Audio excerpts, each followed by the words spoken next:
The old man slipped into the airplane bathroom, poured boiling water into the sink, and dropped in some modeling clay.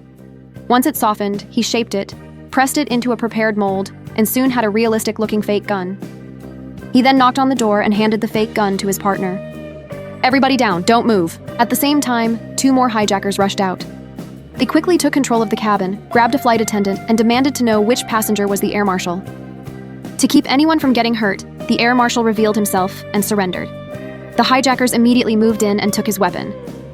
As they were about to take him away, a heavy-set passenger suddenly fought back and begged the others to help. But everyone was frozen with fear. Left on his own, the man was overpowered, brutally beaten, and left motionless on the floor. The entire plane fell silent. The hijackers raised their flag and shouted extremist slogans.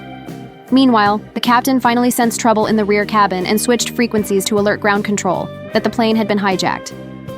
The hijackers confiscated everyone's phones and moved all the passengers into economy class. Then they dragged the flight attendant to the cockpit and ordered the captain to divert to Kulu Airport. They demanded their imprisoned leader's release, or everyone aboard would die. But no one knew there was another crew of criminals on board. A man named Rashi secretly exchanged glances with the flight attendant, Naya. Their real target was a shipment of diamonds worth 1 billion yuan hidden somewhere on the plane.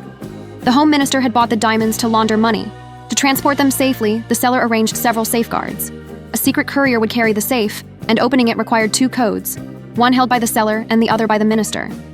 The phone's SIM card also had a tracking system. The moment anyone touched it, the seller would be alerted. On top of that, the diamonds were heavily insured. The plan seemed foolproof. But the seller never expected an inside betrayal.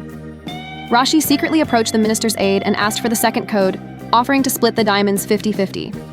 Since the minister was protected by insurance, he would lose nothing and had every reason to keep the theft quiet.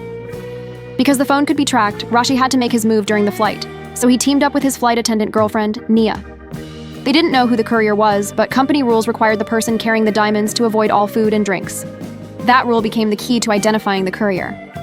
After Nia questioned the passengers one by one, they quickly found their target. During meal service, she deliberately pretended to spill a tray on him. "I'm sorry." To avoid drawing attention, the courier went to the bathroom to clean up. Rashi immediately got up to follow him, but just as he was about to make his move, the hijackers ruined the entire plan. Rashi still refused to give up on the diamonds.